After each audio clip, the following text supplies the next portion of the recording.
Can poetry save the planet? Today, we're going to explore how the art of eco poetry not only captures the beauty of the earth, but also confronts the environmental challenges we face. My name is Kate Baker, a veteran educator. I taught high school English for 20 years in New Jersey before transitioning out of the classroom and into EdTech full time as the head of community engagement for BookWidgets. I'm also an adjunct professor for the College of New Jersey, working with pre service teachers.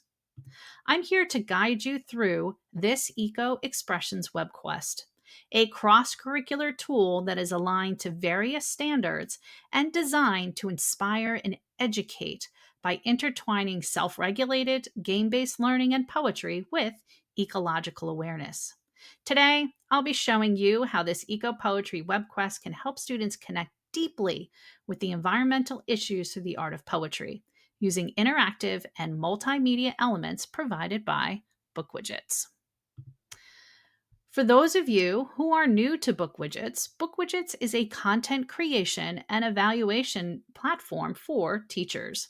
We help you support your students' learning process from beginning to end with 40 digital activity templates and 36 question types, 30 of which are auto scored for building a variety of professional and interactive lessons such as quizzes, crosswords, word searches, web quests, memory games, and more, all designed to enhance student engagement, comprehension, and feedback. And when you integrate BookWidgets into a learning management system like Google Classroom, Microsoft Teams, etc., you can use the Live Widgets feature to deliver feedback in real time and help your students with their learning needs. Throughout this session and afterwards, I invite you to navigate through this web quest, completing the activities as if you are a student in my class. You may access this web quest via your personal device by either typing in this case sensitive URL, which is bit.ly/ecopoetrykb, or scanning the QR code. This webquest is divided into several engaging sections located at the bottom of your screen, each designed to deepen students' engagement and knowledge, and each includes resources and activities for learning about the genre of eco poetry and the tools and techniques poets use. I'll share examples of mixed media eco poems that combine text, images, and sometimes sound to enrich the poetic experience, as well as provide activities to inspire and spark your creativity for composition, all of which will culminate in some action steps for publishing your poems and using them as a catalyst for change. Our goals here are to inspire you and your students, enhance the understanding of ecological themes, and develop the ability to express these themes creatively. All right, so let's start by understanding what poetry is, eco poetry is, and why it's crucial in today's educational landscape. Eco poetry not only explores the beauty of the natural world, but also addresses urgent ecological issues through poetic forms. Through eco poetry, you can introduce and teach complex issues like climate change, biodiversity loss, and environmental justice in a relatable and impactful manner. Eco poetry enhances student appreciation for literature and the arts, as well as deepens their understanding of the environmental responsibilities and connection to the world outside their doors. By engaging emotions and intellect, eco poetry fosters a sense of connectedness to the natural world, encouraging students to think critically about sustainability and their role in preserving the future of the planet for future generations. If you'd like a more scaffolded approach, to the creative process, I've embedded some activities made with BookWidgets for students to learn and review various poetic structures and techniques. First up, some flashcards that provide the definitions of various types of poems.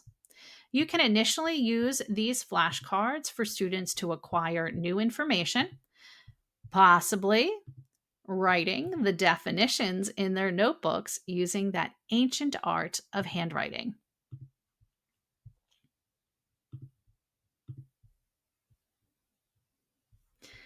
Then you can check their understanding with some games.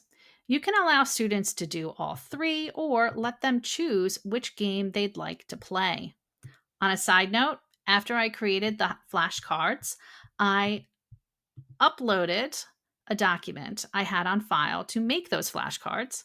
It only took me then a few quick minutes to turn them into three different games with just a few clicks in BookWidgets.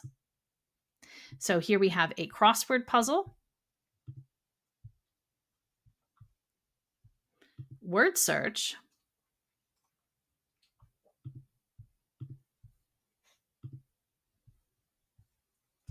and even a pair matching game for them to check their understanding.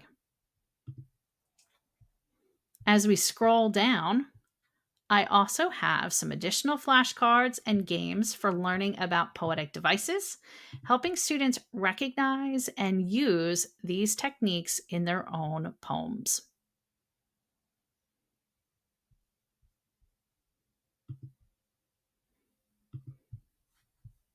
Over here in the left sidebar, I provide a deeper dive into haikus,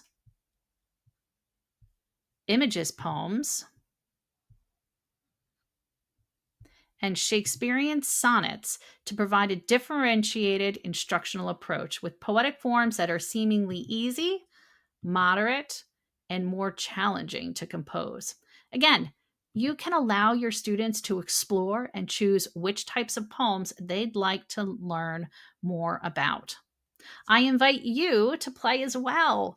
Click on any of the activity icons and answer them as if you are a student in my class.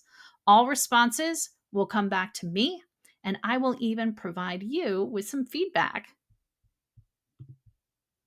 Now, let's take a look at some examples of mixed media eco poems that were composed by me, my students, and colleagues, which draw inspiration from our local region that includes the rich ecological tapestry of the National Pinelands Reserve, the Edwin B. Forsyth National Wildlife Refuge, and the tidal waters and marshlands of Barnegat Bay, and the barrier island of Long Beach Island.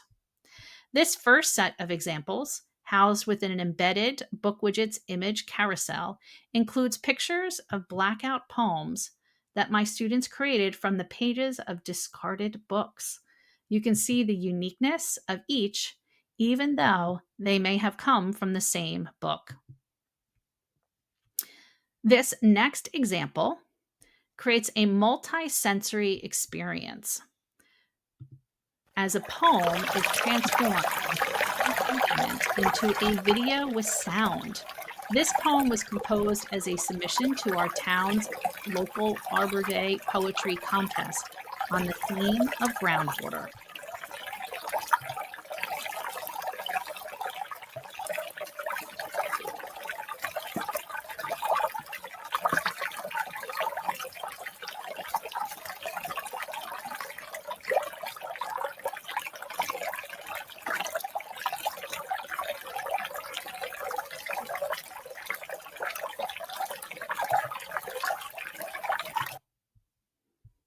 Another poem, actually composed by my daughter, was also created for a contest by the Garden Club of Long Beach Island, which focused on the theme of the importance of local pollinators.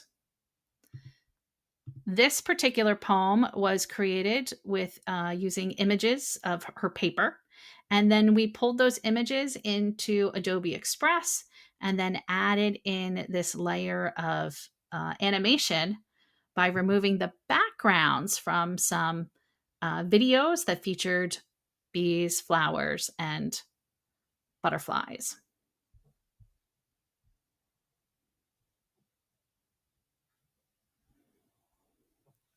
As we move down further, here's another example. This poem, which I actually composed and will play for you, is modeled off of Langston Hughes's poem Harlem and was inspired by the impact of rising sea levels in general and the aftermath of Superstorm Sandy in particular. All photos included were taken by me.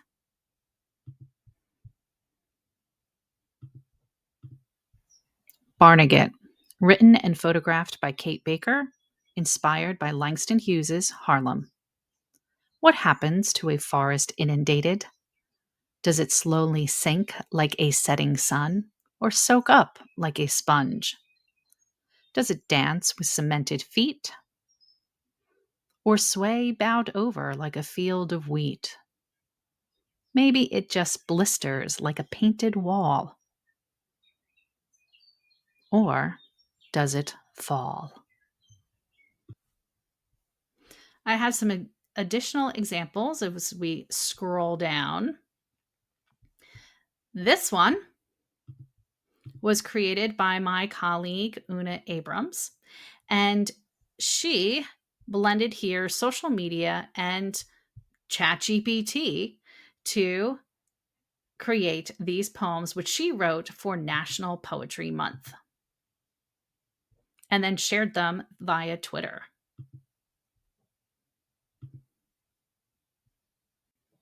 And as we scroll down some more, sketch notes are another way to make poetry visible, as in this example, which I created.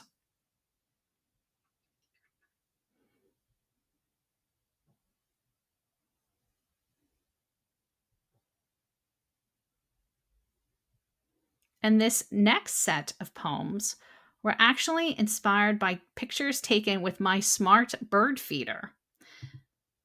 And the bird sounds that you'll hear were captured with the Merlin Bird app by Cornell Lab.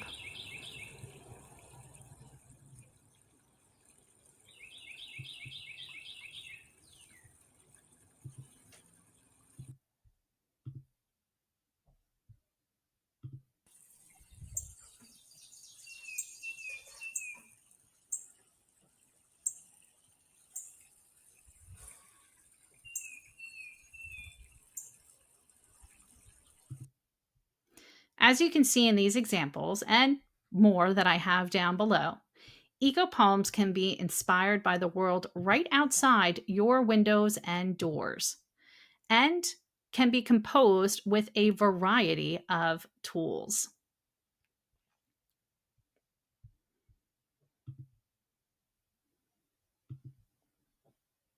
So, ready to compose your own eco poems? I have a number of activities for you to try. In short, composing your own poems can be a simple 4-step process. First, choose your source of inspiration. Then, decide on the structure of your poem. Next, compose and revise as you go. And then, choose your tools and mediums to artistically showcase your poem. And if you need some help getting started, let's try out some drag and drop poetry. This was made with the worksheet widget in BookWidgets and uses the text drag and drop question type. So we can just grab random words, drag them down.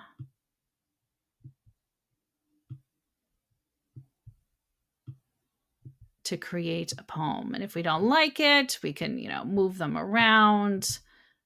We can add some, ing to it if we want to make it however we feel. So again, there's no wrong way to do this. Or if you prefer, as we scroll back down to the activities, you can do a fill in the blank recycled poem. So this was also made with the worksheet widget and includes an annotate picture question type where students can just type in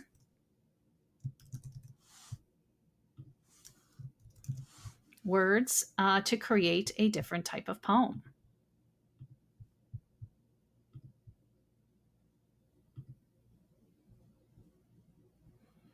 How about some digital blackout poems?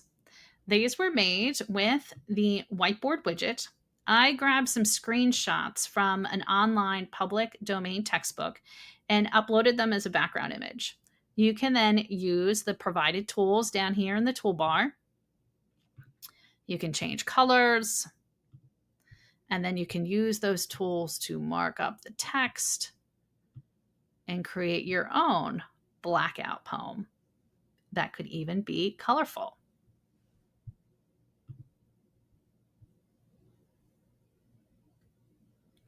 Let's scroll back down. I also have some quick write activities. Let's do a sanguine together. So for this one, this is also a worksheet widget. I give you some text that explains what a sanguine is, and then this rich text question type, where students can type in based on the information. So let's say one word, typically a noun, cloud, that serves as the title or main subject of the poem. Next line, two adjectives that describe the title. Wispy, moving. Oh, nope. Let's go wispy and let's say, let's try something else. Nebulous. Ooh, how's that? 3 verbs with ing at the end that relate to the title. Moving, covering, flowing.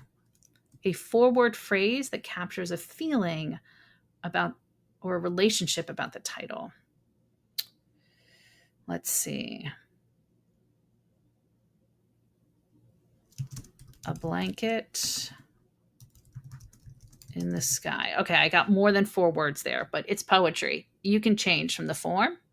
And then a synonym or another form of the title word that sums up the poem. Let's see. Clouds, clouds, water vapor. And there you go. There's no wrong way to do poetry. Now, maybe you want to try something else. If you prefer, you could compose poems from the names of paint colors using this embedded randomness widget for inspiration. So here I have this randomness widget spinner that gives some different paint colors, so paint chips. They always have creative names. And then you can, if you don't like the ones that are given, you can spin the wheel to create a new palette. And then compose a poem based on the words or themes from the colors' names. Another way to be creative. Over in the sidebar, I include some additional inspiration. So rather than starting with words, these next set of widget activities allow you to virtually explore ecologically sensitive areas. So on this Google Map widget, I've included some, not all, but some of the 63 U.S. national parks. Let's go visit one. Let's see. Let's come down here. Ooh, what's this all the way at the tip of Florida? Ooh, dry tortugas. So we can change this also too from map view to satellite view. Ooh, that's cool looking. Let's go in. Let's keep zooming in. Oh, Loggerhead Lighthouse. That might be interesting to look at. What else is around in this area? Ooh, what's all this? Now, here's the really cool thing with this Google Map. We cannot, might not be able to visit this in person, but I can grab my little guy here and we can go down to Street View. And now I can virtually explore, my students can virtually explore this location. And then based on what they see, they could compose a poem of their choice. So lots here to check out. And then they can even move through, zoom in, do all the controls of Google Maps. All right, let's go back and check out some more. I have some additional image carousels for specific parks and locations near or far. So in each of these, you'll see I have a little pop-out box that will give some information, and they can click through. And then if you notice this icon down here in the bottom corner, I know it's kind of hard, you might miss it. If you click on this globe icon, now you get that map view again. You can change it to satellite, and then you can zoom in and do the same thing. Go visit this location with your little dude and check out a virtual field trip. All right, let's go back.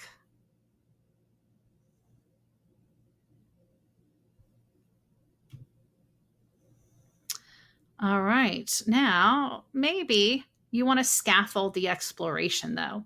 So this next example is a split worksheet widget, also with an embedded Google map so they can do all the map things and go exploring and checking things out, walking through the landscape. But then we have some guiding questions for this virtual tour that will help to prompt the students in their exploration. And students can just type in their responses and send it in. Just so you know, there's no student accounts in BookWidgets. Only the teacher makes the account and then shares the activities with their students via link or, LMS integration. And then the students' responses are then sent directly to the teacher's account for, again, immediate feedback and just record of their understanding. Now, if you'd like to take a more conversational approach, that your students are looking at their screens, but then also engaging in a conversation discussion with a group or a neighbor, you can use this before and after widget. So here I have two pictures of the Grinnell Glacier. One is from 1887. The other is from 2021. So, they can compare what it looks like. And then also, if they click the eye icon here, I have some directions, which is to read the following sonnet that was composed with the help of ChatGPT. And then I want them to discuss how this sonnet correlates with these two pictures. So again, doing some modeling, but then also some analysis and critical thinking.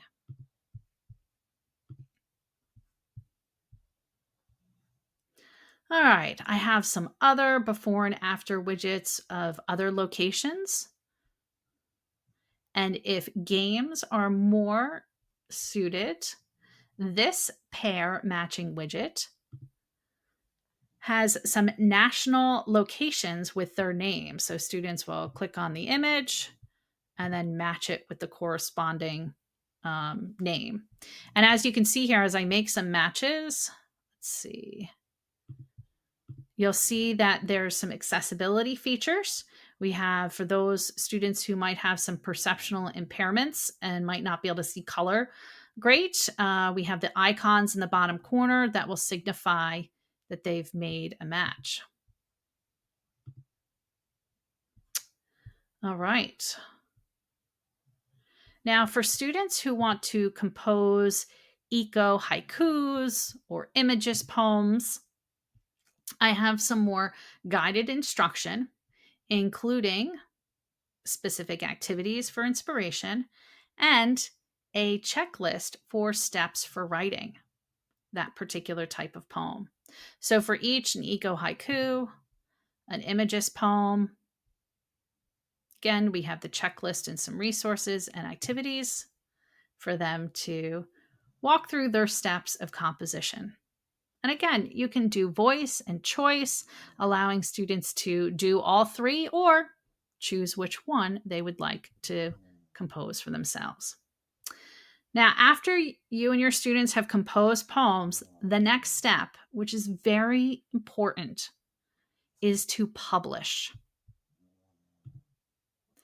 And publishing your eco poems, whether it's on a post-it note, in the classroom, in a book, on social media, or by the form and Padlet below, plays a vital role in the creative process and is essential for environmental advocacy. Making poems visible to others not only celebrates creative expression, but also invites valuable feedback, interaction, and appreciation of diverse perspectives. Publishing your eco poem for the public to see transforms it into a catalyst for change by fostering a deeper connection with nature and contributing to a broader dialogue about environmental conservation and sustainability, inspiring community engagement and amplifying the call for action. You can be a catalyst for change by organizing poetry readings and art installations, collaborating with your local organizations in your community, using social media, and engaging with policymakers. I'd love to hear your ideas for environmental advocacy. I invite you to share by posting your ideas and even your eco poems to this embedded Padlet.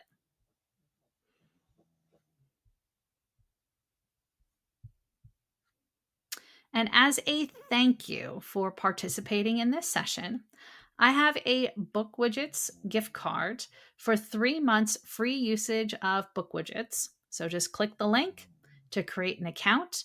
And I also have for you so that you can make an editable copy of this WebQuest that includes all of the activities that I've embedded and all of the resources.